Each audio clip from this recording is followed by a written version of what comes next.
तो इस मूवी की स्टार्टिंग होती है अजय देवगन से, जिनका इस मूवी के अंदर नाम होता है कबीर। स्टार्टिंग में हम ये देखते हैं कि कबीर अपनी कार को ड्राइव कर रहा होता है और उसकी कार में उसके साथ उसका बेटा भी होता है। कबीर का बेटा 8 साल का होता है और उसका नाम होता है ध्रुव। एंड कबीर अपनी कार को ड्राइव करके अपनी बेटी के स्कूल जाता है, जहाँ पर हमें पता लगता है कि कबीर की बेटी का नाम जानवी है और वो इस टाइम पर 12th क्लास में है। यहाँ पर कबीर अपनी बेटी को पिकअप करता है और अपने बच्चों को लेकर सीधा घर जाता है। घर आने के बाद ही कबीर की वाइफ को इंट्रोड्यूस किया जाता है एंड कबीर की वाइफ का नाम होता है ज्योति। एंड फिर इस तरह से हम कबीर की पूरी फैमिली को देखते हैं और साथ ही साथ हमें कबीर के बारे में भी पता लगता है। हम ये जानते हैं कि कबीर एक चार्टर्ड अकाउंटेंट होता है, यानी कि CA। एंड इसके साथ ही कबीर की पूरी फैमिली आपस में बहुत खुश होती है और कबीर और उसकी वाइफ ज्योति अपने बच्चों से बहुत प्यार करते हैं। यहीं पर ही हम ये देखते हैं कि कबीर की बेटी जानवी अपने फादर कबीर और अपनी मदर ज्योति से कहती है कि उसके स्कूल फ्रेंड्स ने लद्दाख का ट्रिप प्लान किया है एंड इसीलिए वो भी अपने दोस्तों के साथ मिलकर 10 दिनों के लिए लद्दाख जाना चाहती है। एंड क्योंकि कबीर अपने बच्चों से बहुत प्यार करता है, इसीलिए वो अपनी बेटी को जाने के लिए अलाउ कर देता है। एंड फिर यहीं पर हम ये भी देखते हैं कि कबीर और उसकी फैमिली ने अपने बच्चों को पूरी तरह से फ्रीडम दे रखी है एंड इसीलिए वो लोग जो भी करना चाहे वो कर सकते हैं। इसके साथ ही हम ये देखते हैं कि यहाँ पर बच्चों की वेकेशन होती है एंड इसीलिए ये लोग ये डिसाइड करते हैं कि वो लोग कुछ दिनों के लिए अपने फार्म हाउस जाएंगे और वहाँ पर एंजॉयमेंट करेंगे। एंड फिर इसके लिए वो लोग तैयार हो जाते हैं और अपनी कार से अपने फार्म हाउस के लिए निकल जाते हैं। फार्म हाउस जाते टाइम रास्ते में वो लोग एक ढाबे में रुकते हैं ताकि वो सभी बीच में रुककर खाना खा सकें। और फिर इसी टाइम पर कबीर वॉशरूम जाता है, लेकिन जब कबीर वॉशरूम में होता है तब वहीं पर ही हमारी कहानी के विलन की एंट्री होती है, यानी कि आर माधवन की, जिनका इस मूवी के अंदर नाम होता है वनराज। वनराज वॉशरूम के अंदर कबीर से मिलता है, लेकिन एक नॉर्मल स्ट्रेंजर की तरह ही वो दोनों एक दूसरे से हाय हेलो करते हैं और फिर वहाँ से चले जाते हैं। अगले सीन में हम ये देखते हैं कि कबीर अपनी फैमिली के साथ बैठकर ढाबे में खाना खा रहा होता है, लेकिन फिर खाने के साथ ही चाय पीने के लिए वो चाय लेने जाता है। बट जब वो चाय लेने जाता है तब हम ये देखते हैं कि कबीर के पास खुले पैसे नहीं होते, जिस वजह से उसे चाय नहीं मिल पाती है। एंड जो दुकान वाला होता है वो ऑनलाइन पेमेंट्स के लिए भी मना कर देता है। ये देखकर कबीर बिना चाय लिए अपनी टेबल पर वापस चला जाता है। लेकिन फिर अगले पल हम ये देखते हैं कि वनराज, जो कि कुछ टाइम पहले उससे वॉशरूम में मिला था, वो कबीर के लिए 2 चाय लेकर उसकी टेबल पर आता है और वो चाय उसे ऑफर करता है। ये देखकर कबीर को अच्छा लगता है एंड वो वनराज से थैंक यू कहता है। एंड क्योंकि वनराज उसके लिए चाय लेकर आया होता है, इसीलिए वो वनराज से कहता है कि वो उसकी फैमिली के साथ खाना ज्वाइन कर सकता है। ये सुनकर वनराज भी उसकी फैमिली को ज्वाइन कर लेता है एंड वो उनकी टेबल पर बैठकर उनके साथ बातें करने लगता है। पर थोड़ी देर बातें करने के बाद ही कबीर को एक कॉल आता है, जिस वजह से कबीर कॉल पर बात करने के लिए थोड़ा दूर चला जाता है। और कबीर के अलावा उसकी वाइफ ज्योति भी थोड़ा सा बिजी हो जाती है एंड वो अपने फोन को यूज करने लगती है। एंड फिर इसी मौके का फायदा उठाकर वनराज अपनी जेब से एक लड्डू निकालता है और वो उस लड्डू को जानवी को देता है। एंड जानवी से कहता है कि ये लड्डू बहुत ही अच्छा है, इसीलिए वो उसे खा ले। और फिर इसीलिए जानवी भी बिना कुछ सोचे समझे उस लड्डू को खा लेती है। लेकिन जैसे जानवी लड्डू को खाती है, वैसे उसके 10 सेकंड बाद ही हम ये देखते हैं कि जानवी के चेहरे के एक्सप्रेशंस बदलने लगते हैं एंड वो देखने से थोड़ी सी अजीब फील होने लगती है। एंड जहाँ वो पहले हंस रही थी, वहीं पर अब वो सीरियस होकर बैठ जाती है। इसके बाद वनराज कबीर की बेटी जानवी से कहता है कि वो अपना खाना खत्म करे, जो सुनकर जानवी जल्दी जल्दी से अपना खाना खाने लगती है। एंड फिर खाना खाने के बाद ही वनराज उससे कहता है कि अब वो पानी पिए, जो सुनकर जानवी पानी भी पीने लगती है। एंड फिर ये देखकर हमें पता लगता है कि कहीं ना कहीं अपने लड्डू की वजह से वनराज ने जानवी के ऊपर कंट्रोल कर लिया है, जिस वजह से जानवी वनराज के ऑर्डर्स को फॉलो कर रही है। बट हालांकि यहाँ पर कबीर या फिर उसकी वाइफ ज्योति, दोनों में से कोई भी इस बात को नोटिस नहीं कर पाते। इसके बाद कबीर अपनी फैमिली को लेकर वहाँ से जाने लगता है, लेकिन फिर जाते टाइम भी वनराज चुपके से जानवी को एक बिस्किट का पैकेट देता है और वो उससे कहता है कि वो उस बिस्किट को खा ले। एंड फिर जानवी ऐसा ही करती है और वो उस बिस्किट के पैकेट को खा जाती है। इसके बाद कबीर की फैमिली फार्म हाउस पहुंच जाते हैं। यहाँ आने के बाद ही जानवी नॉर्मल बिहेव करती है एंड फिर इसीलिए यहाँ पर आते ही सारे लोग एंजॉय करते हैं और सभी स्विमिंग पूल के अंदर नहाते भी हैं। बट फिर इसी टाइम पर कबीर की वाइफ ज्योति अपने फार्म हाउस के एक रूम के विंडो से बाहर देखती है और बाहर उसे एक आदमी खड़ा हुआ दिखता है और वो आदमी और कोई नहीं बल्कि वनराज ही होता है। वनराज को अपने फार्म हाउस के बाहर देखकर ज्योति थोड़ा सा घबरा जाती है एंड इसीलिए वो सीधा कबीर के पास जाती है और उसे वनराज के बारे में बताती है। लेकिन इतने में हम ये देखते हैं कि जानवी गेट ओपन कर देती है और वनराज को अपने फार्म हाउस के अंदर बुला लेती है। इसके बाद वनराज सीधा हॉल में आता है और फिर इतने में ज्योति ने कबीर को भी इस बारे में बता दिया होता है, इसीलिए कबीर भी सीधा हॉल में आता है और वनराज से मिलता है। यहाँ पर कबीर से मिलते ही वनराज ये कहता है कि ये तो बहुत ही बड़ा इत्तेफाक है। असल में वो यहाँ से गुजर रहा था और उसके फोन की बैटरी डाउन हो गई थी एंड इसके लिए वो ये सोच ही रहा था कि वो फोन को कैसे चार्ज करे और इतने में उसने उसके फार्म हाउस के अंदर उसकी वाइफ को देख लिया। सो इसीलिए वो उनके घर के पास आ गया। इसके आगे वनराज उससे कहता है कि वो उसके फोन को चार्ज करने में उसकी मदद करे, क्योंकि उसे इस टाइम पर अपनी बेटी को कॉल करना है एंड इसके लिए वो सिर्फ ये चाहता है कि 15 मिनट तक उसका फोन चार्ज हो, जिसके बाद ही वो यहाँ से चला जाएगा। ये सुनकर कबीर राजी हो जाता है और वो उसके फोन को चार्ज में लगा देता है और फिर फोन को चार्ज में लगा के कबीर अपने रूम में जाता है और अपनी वाइफ से मिलता है। यहाँ पर कबीर की वाइफ ज्योति उससे कहती है कि ये आदमी उसे बहुत अजीब लग रहा है एंड इसीलिए वो ये चाहती है कि कबीर उसे घर से बाहर निकाल दे। ये सुनकर कबीर अपनी वाइफ से कहता है कि चिंता करने वाली कोई बात नहीं है, वो सब कुछ हैंडल कर लेगा। इधर दूसरी तरफ हॉल में हम ये देखते हैं कि जानवी सीधा वनराज के पास आती है और उसके पास बैठकर उससे सारी बातें करने लगती है और जो बातें वनराज उससे पूछता है वो उन सारी बातों का जवाब उसे देने लगती है। लेकिन साथ ही साथ हम ये भी देखते हैं कि यहाँ पर भी वनराज जो भी उसे ऑर्डर्स देता है वो उन सारे ऑर्डर्स को फॉलो कर रही होती है। इधर जानवी का छोटा भाई ध्रुव भी होता है और वो बार बार जानवी से खेलने के लिए कह रहा होता है एंड इसीलिए इस बात से वनराज को गुस्सा आता है और वो जानवी से कहता है कि इसे ऐसा खेल खिलाओ कि ये खेल खेला ही भूल जाए। और फिर इसके लिए जानवी उसे लेकर सीधा झूले के पास जाती है और अपने भाई ध्रुव को बहुत जोर जोर से झूला झुलाती है। इस वजह से ध्रुव डर जाता है और वो जोर जोर से रोते हुए चिल्लाने लगता है। उसकी आवाज सुनकर कबीर और उसकी वाइफ ज्योति नीचे आते हैं और वो ध्रुव को झूले से उतार कर अंदर ले जाते हैं। बट उन्हें समझ नहीं आता कि आखिरकार जानवी ने ऐसा किया ही क्यों। लेकिन फिर इसके बाद ही वनराज उनके पास आता है और वो वहाँ पर आकर जानवी को ऑर्डर्स देने लगता है और जानवी उसके सारे ऑर्डर्स को फॉलो करने लगती है। ये सब देखकर कबीर और उसकी वाइफ को बहुत अजीब लगता है और उन्हें बहुत गुस्सा भी आता है एंड इसीलिए कबीर वनराज को पकड़ के उसे घर से निकालने की कोशिश करता है। लेकिन ये देखकर वनराज जानवी से कहता है कि वो अपने डैड को ऐसा करने से रोके। जिसके बाद हम ये देखते हैं कि जानवी अपने फादर के खिलाफ हो जाती है और वो अपने फादर को धक्का देके उसे रोकने लगती है और अपने फादर से ये भी कहती है कि ये उनके घर से बाहर नहीं जाएंगे। ये सब देखने के बाद कबीर और ज्योति को ये समझ में नहीं आता कि आखिरकार जानवी वनराज के ऑर्डर्स क्यों मान रही है। एंड फिर इसके लिए कबीर वनराज से पूछता है कि आखिरकार उसने उसकी बेटी के साथ क्या किया है। ये सुनकर वनराज उनसे कहता है कि उसने जानवी के ऊपर वशीकरण किया है, यानी कि काला जादू, एंड इसलिए जानवी पूरी तरह से उसके कंट्रोल में है, जिसका मतलब वो उसके सारे ऑर्डर्स को फॉलो करेगी। ये सब दिखाने के लिए वनराज जानवी से कई सारे ऑर्डर्स फॉलो करवाता है, जैसे कि वो जानवी से कई बार उठने के लिए और कई बार बैठने के लिए कहता है, जो सुनकर जानवी बिल्कुल ऐसे करती है। इसके आगे वो जानवी से कहता है कि चाय पत्ती को खा लो, जिस पर जानवी सारा चाय पत्ती खा लेती है। एंड फिर वनराज जानवी से कहता है कि अपने डैड को चाटा मारो, जिस पर जानवी अपने डैड को चाटा भी मारती है। इसके आगे वनराज जानवी से कहता है कि वो घर के सारे फोन्स को ले ले और उन सभी को तोड़ दे और साथ ही साथ वो इंटरनेट के तार्स को भी काट दे। और फिर ये सुनकर जानवी ऐसे ही करती है एंड वो घर के सारे फोन्स को तोड़कर इंटरनेट कनेक्शन को भी काट देती है। और ये सब वनराज इसीलिए करवाता है ताकि कबीर और उसकी फैमिली बाहर से मदद न बुला सके। ये सब देखकर कबीर और उसकी वाइफ को कुछ भी समझ नहीं आता एंड फिर इसीलिए वो लोग वनराज से पूछते हैं कि आखिरकार उसने उनकी बेटी के ऊपर वशीकरण क्यों किया है और वो आखिरकार उनसे चाहता क्या है। ये सुनकर वनराज उनसे कहता है कि वो उन दोनों की बेटी जानवी को अपने साथ ले जाना चाहता है और इसके लिए वो उन दोनों की परमिशन चाहता है। इसीलिए वो दोनों जल्दी से परमिशन दे दे और ये बोल दे कि वो उन दोनों की बेटी को ले जा सकता है, क्योंकि जैसे वो लोग ये बोलकर परमिशन देंगे वैसी वो उनकी बेटी को ले जाएगा और बाकी उसके बाद उसकी फैमिली को कुछ भी नहीं होगा। बट ये बात सुनते ही कबीर और उसकी वाइफ को गुस्सा आ जाता है और वो दोनों ऐसा करने से मना कर देते हैं। लेकिन इसके साथ ही ना सुनकर वनराज को भी गुस्सा आता है और इसीलिए वो जानवी को ऑर्डर देता है कि वो अपने छोटे भाई ध्रुव का सर फाड़ दे। ये सुनते ही जानवी ध्रुव के पास जाती है और उसका सर सीढ़ियों पे पटक देती है, जिस वजह से ध्रुव का सर फट जाता है और उसके सर से बहुत सारा खून निकलने लगता है। ये देखकर कबीर और उसकी वाइफ ज्योति बहुत डर जाते हैं। लेकिन वनराज उन दोनों से कहता है कि अगर वो दोनों जानवी को ले जाने की परमिशन नहीं देंगे तो ये सिलसिला ऐसे ही चलता रहेगा और वो उनकी फैमिली के साथ ऐसा ही सब करता रहेगा। इसीलिए अगर वो लोग बाकी फैमिली की हिफाजत चाहते हैं तो वो जानवी को ले जाने की परमिशन दे दें। ये सब देखकर कबीर को बहुत ही ज्यादा गुस्सा आता है एंड इसीलिए वो वनराज से पूछता है कि आखिरकार वो है कौन और ये सब करी क्यों रहा है। ये सब सुनकर वनराज उसे बताता है कि वो एक ब्लैक मैजिशियन है, यानी कि काला जादू करने वाला, और आज की रात उसके लिए बहुत खास है। असल में 1000 सालों में एक ऐसी रात आती है जिस रात में घोर अंधेरा होता है, यानी कि ये 1000 सालों में सबसे काली रात होती है। एंड इसीलिए इसी रात को उसे एक रिचुअल करना है, जिस रिचुअल को अगर उसने पूरा कर लिया तो फिर वो लिटरली एक गॉड बन जाएगा, यानी कि उसकी शक्तियां बहुत ही ज्यादा बढ़ जाएंगी। और उसी रिचुअल को पूरा करने के लिए उसे जानवी की जरूरत है। इसके आगे वो कबीर और उसकी वाइफ से कहता है कि वो उन दोनों को थोड़ी सी मोहल्लत दे रहा है, इसीलिए वो दोनों ऊपर अपने कमरे में जाए और इस बारे में सोचे और विचारे एंड फिर जाकर उसे जवाब दे। इसके बाद वनराज सोफे के ऊपर लेट जाता है और वो जानवी से कहता है कि वो सो रहा है और अगर इस दौरान कोई उसके पास आए तो वो उसे चाकू मार दे। इसके बाद कबीर अपनी वाइफ और अपने बच्चे को लेकर ऊपर जाता है और वो दोनों मिलकर किसी तरह से अपने बेटे को शांत करते हैं और उसे बेड के ऊपर लेटा देते हैं। इसके बाद ही कबीर को अपने बेटे का एक छोटा सा खिलौना मिलता है, जो खिलौना बेसिकली एक रिकॉर्डिंग डिवाइस होता है, यानी कि उसके अंदर आवाज रिकॉर्ड होती है। और फिर इसीलिए उसी रिकॉर्डिंग डिवाइस को हाथ में लेकर कबीर को अपने दिमाग में एक आइडिया आता है, लेकिन वो आइडिया क्या होता है वो हमें आगे पता लगता है। इधर दूसरी तरफ कबीर की वाइफ सीधा नीचे आती है और वो अपनी बेटी को समझाने की कोशिश करती है कि वो उसकी बात मान ले, लेकिन जानवी पूरी तरह से वशीकरण में होती है, इसीलिए वो कुछ भी समझ नहीं पाती। इसी दौरान वनराज नींद से जाग जाता है, जिसके बाद जानवी की मदर ज्योति और वनराज के बीच आर्गुमेंट्स होते हैं और उन्हीं आर्गुमेंट्स के अंदर ज्योति को बहुत गुस्सा आता है, जिस वजह से वो वनराज के ऊपर हमला कर देती है और उसे अपनी बेटी को फ्री करने के लिए कहती है। लेकिन वनराज के ऊपर अटैक होता देखकर जानवी भी अपनी मदर के ऊपर अटैक करने जाती है। इधर इनकी लड़ाई की आवाज कबीर को भी सुनाई देती है एंड इसीलिए वो उस रिकॉर्डिंग डिवाइस को अपनी जेब में रख लेता है और सीधा भागता हुआ नीचे आता है। नीचे आने के बाद ही वो सबसे पहले अपनी बेटी जानवी को बांध देता है और फिर जानवी को रस्सी से बांधने के बाद ही वो अपनी वाइफ के साथ मिलकर वनराज पर अटैक कर देता है, जिसके बाद वो दोनों मिलकर वनराज पर बिना रुके हमला करने लगते हैं। लेकिन इसी दौरान वनराज किसी तरह से जानवी को एक ऑर्डर दे देता है और वो जानवी से कहता है कि वो जोर जोर से हंसती रहे और तब तक हंसे जब तक उसकी मौत ना हो जाए। और फिर आगे वो कबीर से कहता है कि अगर उन दोनों ने मिलकर उसकी जान ली तो वो दोनों अपनी बेटी को भी कभी नहीं बचा पाएंगे, और ऐसा इसीलिए क्योंकि मैंने इसे हंसने के लिए बोला है एंड जब तक मैं इसे रुकने के लिए नहीं बोलता तब तक ये हंसती रहेगी और इवेंचुअली हंसते हंसते मर जाएगी। ये सब देखने और सुनने के बाद कबीर और उसकी वाइफ काफी डर जाते हैं एंड फिर इसीलिए वो दोनों मिलकर वनराज से माफी भी मांगते हैं। बट इसके बाद वनराज खड़ा होता है और वो जानवी से कहता है कि जानवी, तुम्हारे डैड चाहते हैं कि मैं तुम्हें आजाद कर दूं, तुम्हें अपने वशीकरण से फ्री कर दूं ताकि तुम पहले जैसी हो जाओ, लेकिन मैं ऐसा नहीं करने वाला और अब तो मुझे बहुत गुस्सा आ चुका है। एंड फिर इसीलिए वनराज सीधा जानवी के पास जाता है और वो उसकी रस्सी को खोलकर उससे कहता है कि जाओ और अपने छोटे भाई को जान से मार दो। ये सुनकर जानवी सीधा ऊपर जाती है और ऊपर के रूम में जिसमें उसका भाई सो रहा होता है उसमें जाकर अपने भाई को मारने की कोशिश करती है। ये देखकर कबीर और उसकी वाइफ भी उसका पीछा करते हैं और जानवी को रोकने के लिए जाते हैं और वनराज ये सब देखकर हंस रहा होता है। ऊपर कबीर और ज्योति किसी तरह से जानवी को पकड़ लेते हैं, लेकिन जानवी किसी तरह से धक्का देकर उन्हें एक रूम के अंदर लॉक कर देती है और फिर वो अपने भाई के रूम में जाती है ताकि वो उसे मार सके।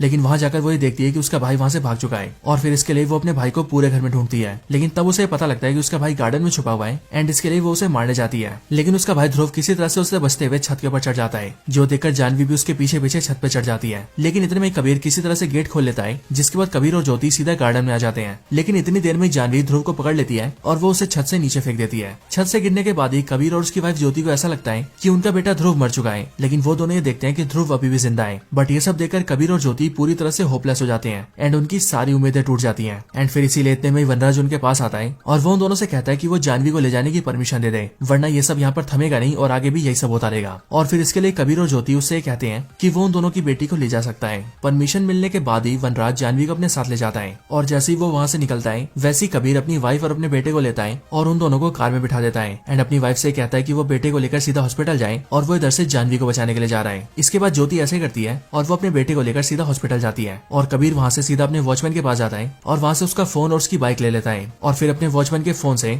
वो वनराज की लोकेशन को ट्रैक करने लगता है। अब यहीं पर ही हमें पास्ट की स्टोरी दिखती है, जहाँ से हमें पता लगता है कि कबीर कैसे वनराज को ट्रैक कर पा रहा है। पास्ट में हम ये देखते हैं कि जिस टाइम पर कबीर की वाइफ ने वनराज पर अटैक किया था और उसके पीछे से कबीर भी आ गया था, तो उसी टाइम पर वनराज पर हमला करने से पहले वो सीधा वनराज के फोन के पास गया था जो कि चार्ज में लगा हुआ था। और वहाँ पर अगर उसने वनराज के फोन को ओपन किया था और अपने वॉचमैन के नंबर पे उसके फोन से लाइव लोकेशन को सेंड कर दिया था, जिस वजह से वो यहाँ पर अपने वॉचमैन के नंबर से उसके लोकेशन को ट्रैक कर पा रहा है। इधर दूसरी साइड हम वनराज को देखते हैं जो कि जानवी को अपने साथ लेकर सीधा एक घने जंगल में आ जाता है और इस घने जंगल में उसका एक अड्डा होता है जो कि देखने में पूरी तरह से खंडर होता है और वहाँ पर इसके काला जादू का कई सारा सामान होता है। यहाँ पर जानवी को लाने के बाद ही हमें पता लगता है कि यहाँ उसने जानवी की तरह और भी कई सारी लड़कियों को बिठा रखा है और वो सारी लड़कियां भी जानवी की तरह ही वशीकरण में ही है। वनराज इन सारी लड़कियों को इकट्ठा करता है और फिर वो अपने ब्लैक मैजिशियन की ड्रेस में आ जाता है एंड फिर वो एक आग के कुंड के पास जाता है और उस बड़े से कुंड में आग लगा देता है और सारी लड़कियों से उस कुंड के चारों तरफ खड़े होने के लिए कहता है। इसके बाद ही वनराज एक बास्केट लेकर आता है जिस बास्केट के अंदर बहुत सारी काली डॉल्स होती है और एक लाल रंग की डॉल होती है और फिर उन सारी डॉल्स को दिखाकर वो लड़कियों से कहता है कि वो एक एक करके इन सारी काली डॉल्स को अंदर डालेगा और जैसे जैसे वो काली डॉल्स को आग के अंदर डालता जाएगा वैसे वैसे ही उन सारी लड़कियों को आग के करीब आते जाना है और फिर जैसे ही सारी काली डॉल्स खत्म हो जाएंगी और आखिर में वो रेड डॉल को आग में डालेगा, वैसे ही रेड डॉल की आग में जाते ही उन सारी लड़कियों को आग के अंदर कूद जाना है। इसके आगे वनराज अपने आप से बातें करते हुए कहता है कि यहाँ दुनिया में लोगों के पास बहुत फ्रीडम है, सभी अपनी मन मर्जी से काम करते हैं, लेकिन अब ऐसा बिल्कुल भी नहीं होगा क्योंकि आज की रात को वो इन सारी लड़कियों की आहुति देगा और अपने रिचुअल को पूरा करेगा और एक बार जब उसका रिचुअल पूरा हो जाएगा तब वो इतना पावरफुल हो जाएगा कि तब वो किसी को सिर्फ देख कर ही अपने वश में कर पाएगा एंड फिर उसके बाद वो सबके ऊपर वशीकरण करके उन्हें अपने तरीके से चलाएगा। और फिर ये सारी बातें बोल के वनराज अपने रिचुअल को स्टार्ट कर देता है और धीरे धीरे करके ब्लैक डॉल्स को आग में डालने लगता है। इधर दूसरी साइड कबीर वनराज को ट्रैक करता हुआ सीधा उसकी लोकेशन पर आ जाता है, लेकिन जैसे ही वो खंडर के अंदर जा रहा होता है वैसे उसी टाइम पर उसके ऊपर 3 ट्रांसजेंडर्स अटैक कर देती हैं एंड असल में ये तीनों ट्रांसजेंडर्स भी वनराज के कंट्रोल में होती है और इन तीनों को उसने इसीलिए रखा होता है ताकि अगर कोई बाहर से अंदर आए तो वो तीनों से रोक सके। ये तीनों कबीर पर अटैक करती है लेकिन कबीर किसी तरह से इन तीनों को बीट कर देता है, लेकिन जैसे ही वो अंदर जा रहा होता है वैसे इतने में ही हम ये देखते हैं कि वो तीनों मिलकर उस पर अटैक कर देती हैं और फिर उसे नीचे गिराकर वो तीनों घसीटते हुए उसे वनराज के पास ले जाती हैं और उसे वनराज के कदमों में डाल देती हैं। कबीर को वहाँ देखकर वनराज उस पर हंसता है और वो कबीर से कहता है कि वो चाहे कुछ भी कर ले वो उसे रोक नहीं पाएगा और हाँ, अगर वो किसी तरह से उस पर हमला करने की भी कोशिश करेगा तो इन सारी लड़कियों के ऊपर उसने ऐसा वशीकरण कर रखा है कि अगर वो किसी को मुझ पर हमला करते हुए देखेंगी तो वो उस आदमी को नोच नोच के मार देगी। ये सब बोलने के बाद वनराज अपने रिचुअल को चालू रखता है और धीरे धीरे करके सारी ब्लैक डॉल्स को आग में डाल देता है, जिस वजह से सारी लड़कियां भी चलते चलते बिल्कुल आग के पास आ जाती हैं एंड फिर इसके बाद ही वो रेड डॉल को अपने हाथ में उठा लेता है और वो रेड डॉल को आग में डालने वाला होता है कि तभी उस रेड डॉल को देखकर कबीर ये समझ जाता है कि अगर उसने इस रेड डॉल को आग में डाल दिया तो वो सारी लड़कियां भी आग में कूद जाएंगी एंड फिर इसके लिए कबीर वनराज के ऊपर अटैक करता है और उसके सर को नीचे खींचकर एक धारदार चीज से उसकी जीप को काट देता है। अपनी जीप कटने की वजह से वनराज चिल्लाने लगता है और वो पास में जमीन पर गिर जाता है, लेकिन कबीर वनराज की जीप को काटकर उसकी जीप को सीधा आग के अंदर फेंक देता है और क्योंकि उसने वनराज के ऊपर अटैक किया था इसीलिए वो देखकर सारी लड़कियां उसके ऊपर टूट पड़ती हैं। बट इतने में कबीर अपनी जेब से एक रिकॉर्डिंग डिवाइस निकालता है और उसे प्ले कर देता है और जैसे ही वो उसे प्ले करता है वैसे ही उसके अंदर से वनराज की रिकॉर्डिंग चालू होती है जिसमें से वनराज की आवाज आती है और वो कहता है तुम हंसो, मैं तुम्हें फ्री कर रहा हूँ, तुम आजाद हो। और फिर जैसे उस मशीन से बार बार ये आवाजें आती है वैसे हम ये देखते हैं कि उस आवाज की वजह से सभी लड़कियों का वशीकरण टूट जाता है और फिर वशीकरण के टूटते ही वो सारी लड़कियां अपनी हालत को देखकर रोने लगती हैं। इसके बाद ही कबीर ये देखता है कि उसकी बेटी जानवी भी ठीक हो चुकी है एंड फिर इसीलिए वो जानवी को गले लगा लेता है। इसके बाद ही कहानी पास में जाती है और हमें दिखाया जाता है कि आखिरकार कबीर के पास वनराज की वो वाली रिकॉर्डिंग कहाँ से आई।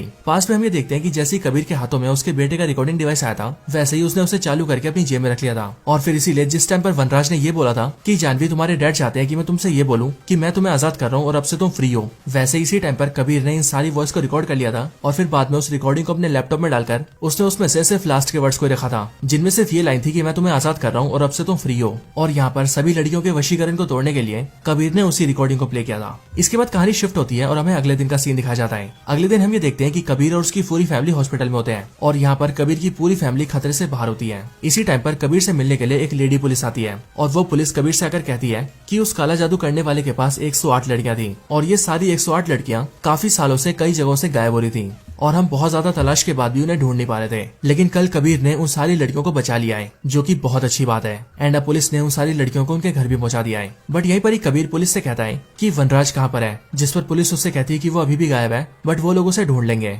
जो सुनकर कबीर कहता है कि उसे जल्द से जल्द पकड़ना होगा क्योंकि वो बहुत खतरनाक है। जो सुनकर पुलिस कहती है कि वो उसे जल्दी ही पकड़ लेंगे। इसके बाद सब कुछ ठीक हो जाता है और कहानी में 1 साल बीत जाते हैं। लेकिन 1 साल बाद हम ये देखते हैं कि कबीर एक जंगल में एक खंडर के पास जाता है और वहाँ पर वो एक गुफा के अंदर एंटर होता है और गुफा के अंदर आते ही हम ये देखते हैं कि कबीर ने वहाँ पर वनराज को जंजीरों से बांध रखा है और यहाँ पर वो वनराज को खाने के लिए सिर्फ मरे हुए चूहे देता है। इसके बाद कबीर वनराज से कहता है कि एक पिता अपने बच्चों से बहुत प्यार करता है, वो अपने बच्चों के लिए उनका भगवान होता है और एक माता या फिर पिता अपने बच्चों को कभी भी प्रॉब्लम में नहीं देख सकते हैं और अपने बच्चों के लिए उसके माता पिता कुछ भी कर सकते हैं और इसीलिए वनराज ने उनके बच्चों के साथ जो भी किया है उसके लिए वो लोग उसे कभी माफ नहीं करेंगे एंड इसीलिए यही सब उसकी सजा है। और फिर ये सब बोलने के बाद कबीर वनराज को उसकी हालत पर छोड़कर चला जाता है, जिसके साथ ही ये मूवी एंड हो जाती है। तो